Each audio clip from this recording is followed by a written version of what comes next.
अमित शाह जी से वो इस जनसभा को संबोधित करें। भारत माता की, भारतीय जनता पार्टी का।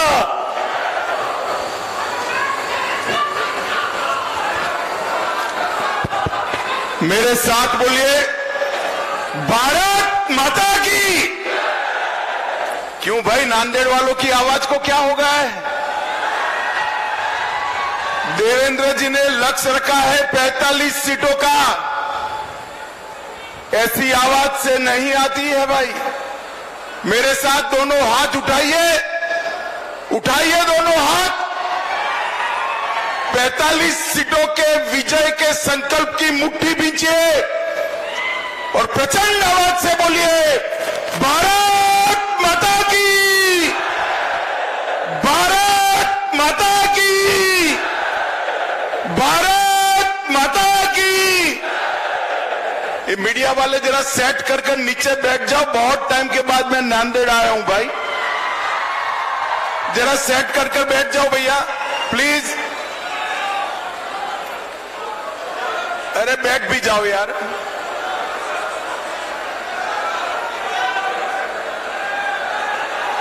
बैठ जाओ, बैठ जाओ।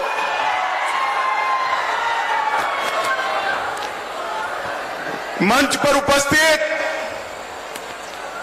महाराष्ट्र के दिग्गज नेता, जिन्होंने अपने मुख्यमंत्रित्व के काल में महाराष्ट्र को देश में एक नंबर पर लाने के लिए बहुत बड़ा प्रयास किया, ऐसे हमारे नेता श्री देवेंद्र फडणवीस जी, महाराष्ट्र भारतीय जनता पार्टी के अध्यक्ष भाई चंद्रशेखर बावनकुळे जी, श्री भगवतराव कराड़ जी, आज जिनके निमंत्रण पर मैं आया हूं, ऐसे प्रतापराव पाटिल चिखलीकर जी,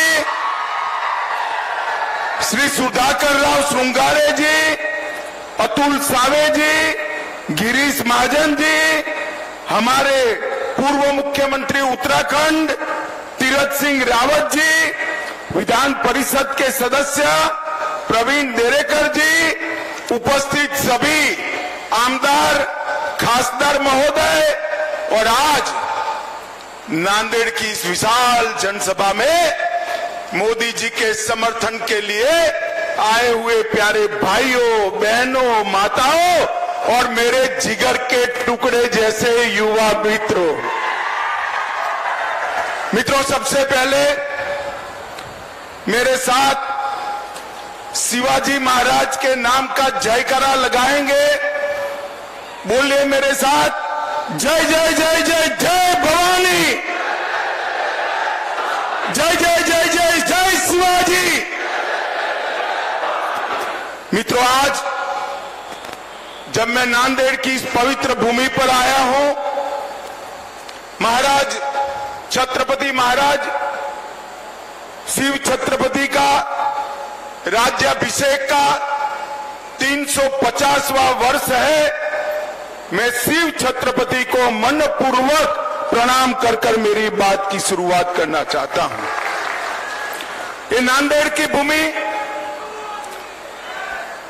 सचखंड साहिब हजूर साहब की भूमि है। ये भूमि को दसम पिता गुरु गोविंद सिंह जी ने मन खोलकर आशीर्वाद दिया है, और यही भूमि से परदेशी ताकतों के खिलाफ अपने जीवन के अंतिम सांस तक लड़ाई न छोड़ने का संदेश गुरु गोविंद सिंह जी ने दिया है। मैं उनकी पुण्य स्मृति को प्रणाम कर मेरी बात की शुरुआत करना चाहता हूं। मित्रों, आज जब मैं नांदेड़ में मराठावाड़ा में आया हूं, तब ये मराठावाड़ा का प्रांत हैदराबाद प्रांत का हिस्सा था। देश तो 15 अगस्त 1947 को आजाद हो गया, मगर नांदेड़ और पूरे मराठावाड़ में, बीदर में, हैदराबाद में देश को आजादी नहीं मिली। वहां के जुल्मी शासक ने ढेर सारे यातनाएं की। स्वामी रामानंद तीर्थ के नेतृत्व में इसके खिलाफ आंदोलन हुआ और भारत के लौह पुरुष सरदार वल्लभ भाई पटेल ने पुलिस एक्शन लेकर 17 सितंबर 48 को हमारे इस मराठा वाड़ को आजाद करने का काम किया था। आज मैं सरदार पटेल जी को भी प्रणाम कर मेरी बात की शुरुआत करना चाहता हूं। भैया आप लोग प्लीज बैठ जाइए ना, नीचे मैं यहीं रहकर बोलने वाला हूं। प्लीज थोड़ा कम जगह हो तो भी बैठ जाइए। वो लाल शर्ट वाले भाई जरा प्लीज बैठ जाइए। मित्रों, आज भारतीय जनता पार्टी की सरकार, एनडीए की सरकार और मोदी जी के नेतृत्व वाली सरकार के 9 साल पूरे हुए हैं। मैं भारतीय जनता पार्टी की ओर से नांदेड़ और समग्र महाराष्ट्र की जनता का धन्यवाद करने आया हूं। बहुत बहुत धन्यवाद महाराष्ट्र की जनता ना, क्योंकि 14 और 19 दोनों चुनाव में महाराष्ट्र की जनता ने मन खोलकर मोदी जी को वोट देने का काम किया। मन खोलकर यहां से खासदार भेजे और इसी का परिणाम था कि मोदी जी 2/3 बहुमत के साथ, पूर्ण बहुमत के साथ सरकार बनाए और 9 साल तक देश पर विकास क्या होता है इसका परिचय कराया। मोदी जी के 9 साल, ये 9 वर्ष भारत गौरव के 9 वर्ष। मोदी जी के 9 वर्ष भारत के विकास के उत्कर्ष के 9 वर्ष। मोदी जी के 9 वर्ष गरीब कल्याण के 9 वर्ष। मोदी जी के 9 वर्ष भारत को सुरक्षित करने के 9 वर्ष है। और मित्रों, 10 साल के सोनिया मनमोहन के शासन के बाद जब मोदी सरकार आई तब सभी क्षेत्रों में आमूलचूल परिवर्तन किया। मैं आज महाराष्ट्र की जनता को याद कराने आया। याद करिए सोनिया मनमोहन सरकार, जिसमें शरद पवार साहब भी थे। ये 10 साल सबसे भ्रष्ट सरकार चली। 12 लाख करोड़ के घपले, घोटाले, भ्रष्टाचार करने वाली सरकार यूपीए की सरकार थी। और 9 साल तक प्रधानमंत्री नरेंद्र मोदी बने, एनडीए की सरकार चली। 9 साल में हमारे विरोधी भी हम पर भ्रष्टाचार का एक भी आरोप नहीं लगा सकते। हमने पारदर्शी सरकार देने का काम किया है। 9 साल के अंदर मोदी जी ने देश को सुरक्षित किया। अगले 10 साल याद करिए, आए दिन पाकिस्तान से आलिया, मालिया, जमालिया घुस जाते थे, देश में बम धमाके करते थे, आतंकवादी घटनाएं करते थे और हमारे जवानों के सर काट कर ले जाते थे। मगर मनमोहन सिंह के मुंह से दिल्ली में ऊफ नहीं निकलता। मोदी जी आए, उरी और पुलवामा किया। 10 ही दिन में सर्जिकल स्ट्राइक और एयर स्ट्राइक कर पाकिस्तान के घर में घुसकर आतंकवादियों का सफाया करने का काम नरेंद्र मोदी जी ने किया। ये 10 साल जो थे भारत में गरीबी बढ़ाने वाले 10 साल रहे। नरेंद्र मोदी जी के 9 साल के अंदर अभी अभी देवेंद्र जी ने बताया, ढेर सारे गरीब कल्याण के काम। देश के 80 करोड़ गरीबों के लिए हर व्यक्ति को घर मिले, हर व्यक्ति को घर में शौचालय मिले, हर व्यक्ति को घर में बिजली मिले, हर व्यक्ति को घर में पीने का पानी मिले, हर गरीब को 5 लाख तक की सारी सुविधाएं फ्री ऑफ कॉस्ट मुफ्त में मिले, गरीबों को 5 किलो अनाज प्रति माह हर व्यक्ति मुफ्त मिले और इसके साथ साथ गैस का सिलेंडर देने का काम भी मोदी जी ने किया। मैं पूछना चाहता हूं राहुल बाबा, आपने 4-4 पीढ़ी तक शासन किया, 4-4 पीढ़ी तक जवाहरलाल नेहरू जी, इंदिरा जी, राजीव गांधी और सोनिया मनमोहन की सरकार, अगर 4 पीढ़ी में आप शौचालय नहीं पहुंचा पाए, घर नहीं दे पाए, गैस नहीं दे पाए, मुफ्त अनाज नहीं दे पाए, तो आपने गरीबों के लिए क्या किया?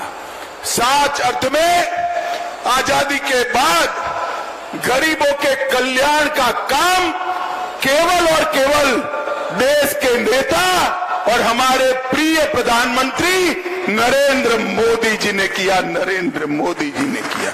हर क्षेत्र के अंदर मोदी जी ने देश को आगे बढ़ाया है। देवेंद्र जी ने ढेर सारी बात करी है। मोदी जी ने 11 करोड़ किसानों को 6,000 रुपया प्रति साल दिया।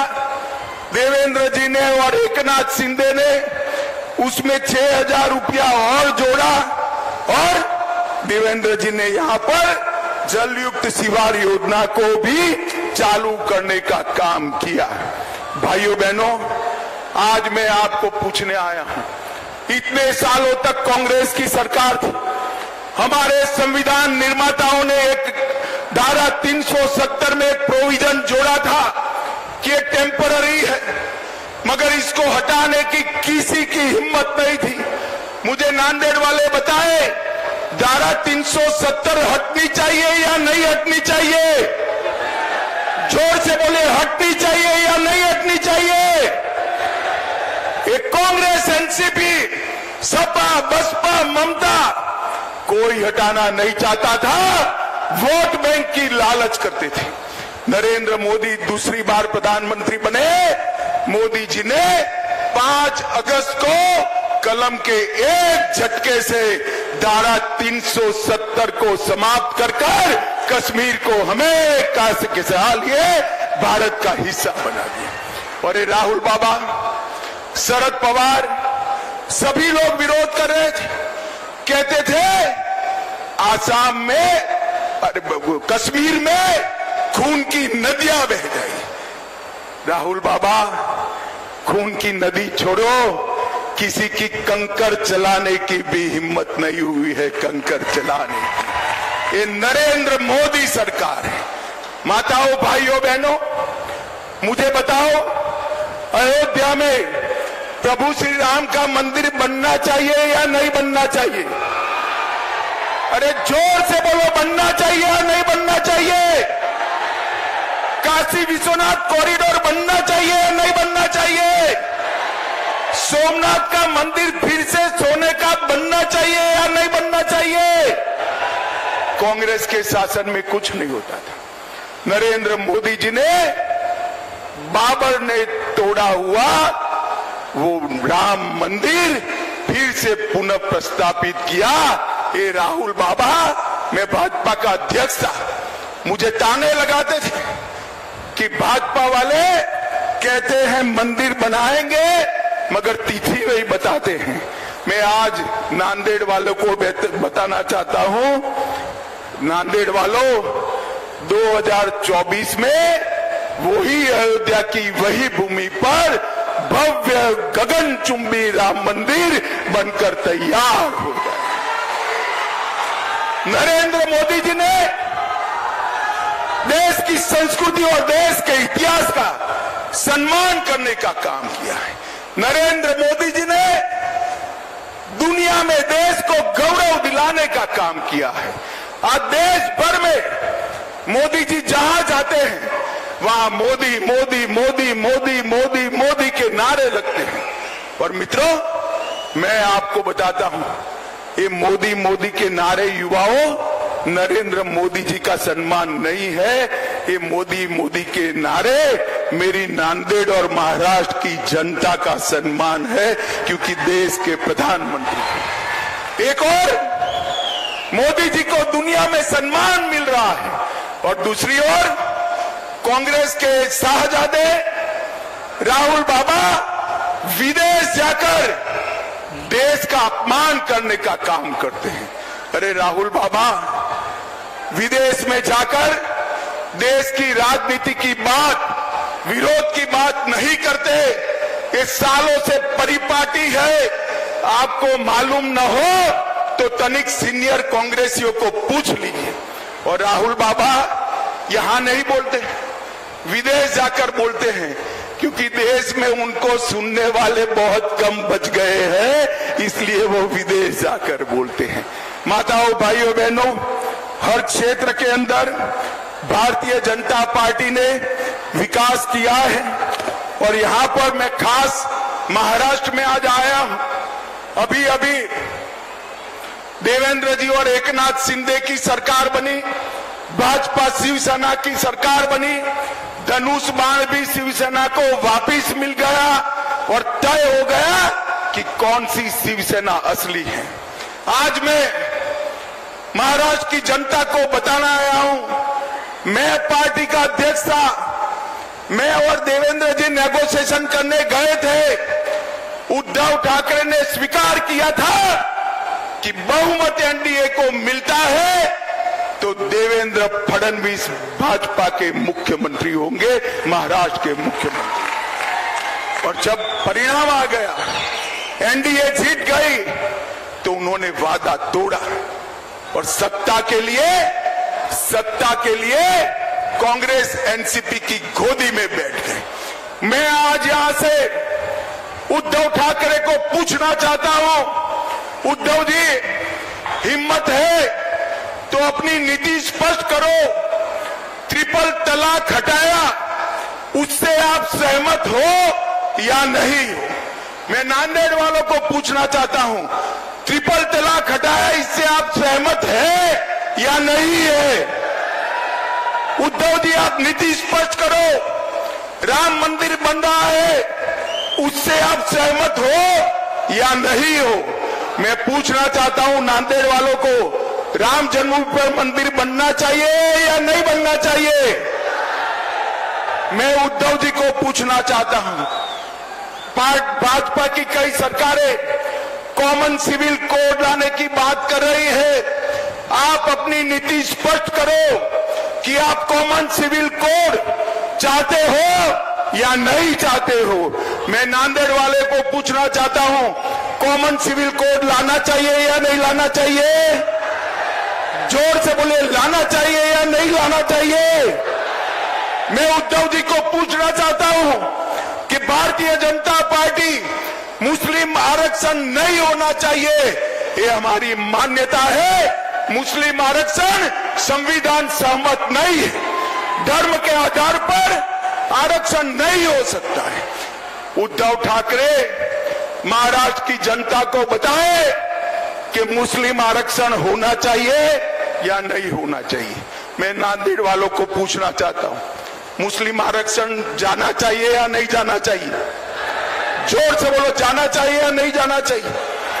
मैं उद्धव ठाकरे को पूछना चाहता हूं, कर्नाटक में जिनके आप साथी हो, उनकी सरकार बनी, वो वीर सावरकर को इतिहास से के पुस्तक से मिटाना चाहती है। क्या आप सहमत हो? मैं नांदेड़ की जनता को पूछना था, वीर सावरकर का सम्मान, ये महान देशभक्त आदि बलिदानी आदमी का सम्मान, वीर सावरकर जैसे स्वतंत्र सेनानी का सम्मान होना चाहिए या नहीं होना चाहिए? जोर से बोलिए, होना चाहिए या नहीं होना चाहिए? उद्धव जी, आप दो नाव में पैर नहीं रख सकते हो। महाराष्ट्र की जनता के सामने मैंने जितनी बातें करी है, इसका जवाब स्पष्ट कर दीजिए। आपकी पोल महाराष्ट्र की जनता के सामने खुल जाएगी। माताओं, भाइयों, बहनों, उद्धव जी कहते हैं कि हमने इनकी सरकार तोड़ी, हमने नहीं तोड़ी है।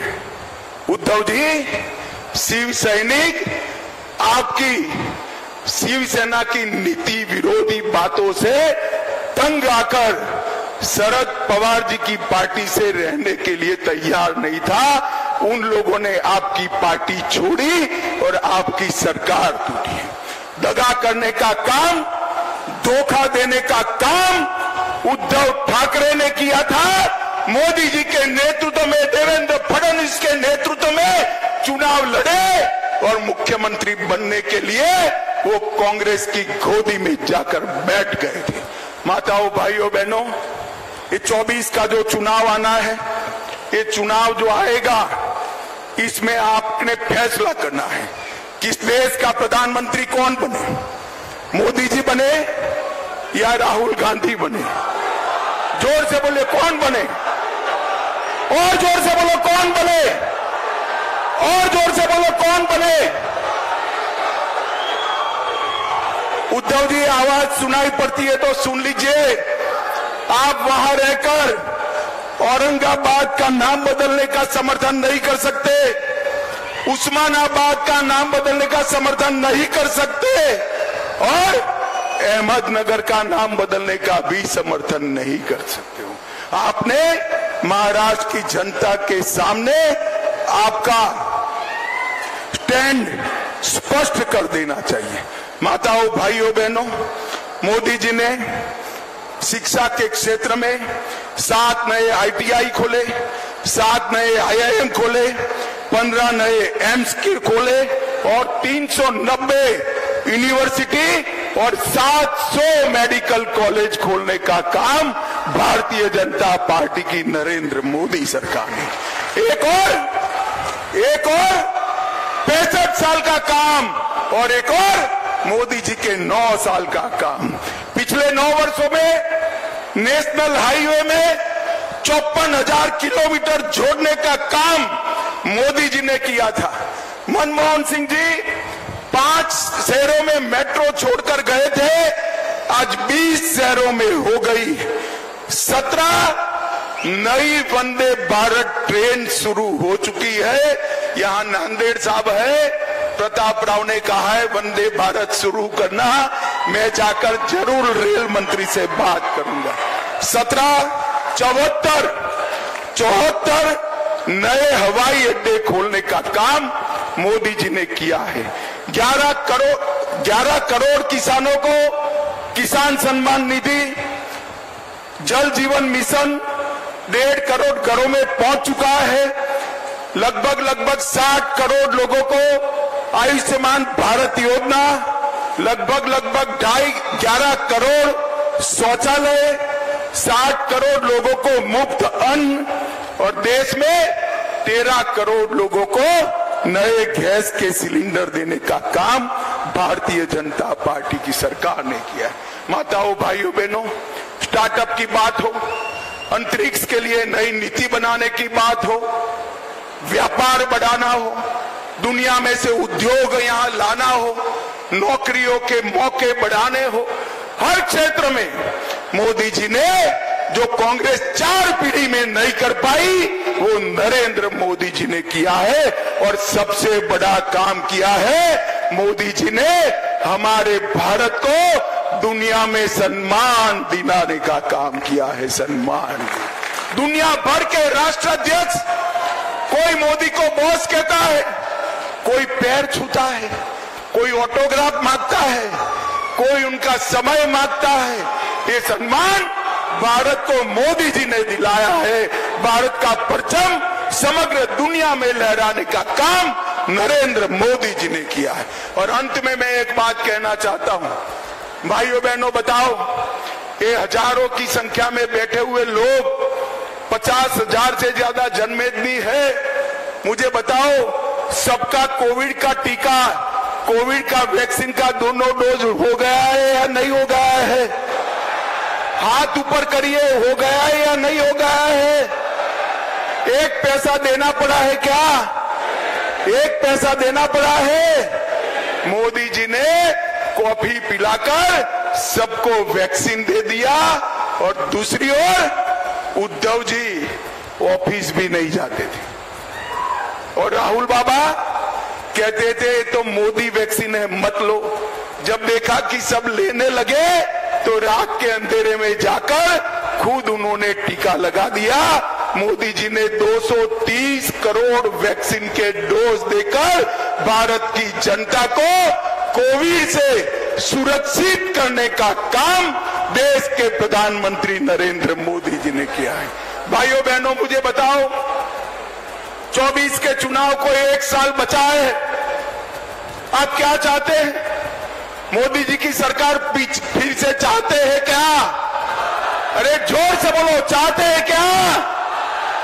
नांदेड़ से कमल खिलाकर मोदी जी के पास भेजेंगे क्या? महाराष्ट्र में 45 से ज्यादा सीटें जीतेंगे क्या? नरेंद्र मोदी जी को फिर से प्रधानमंत्री बनाएंगे क्या? तो मेरे साथ दोनों हाथ उठाइए, उठाइए दोनों हाथ और बोलिए जय जय जय जय जय शिवाजी,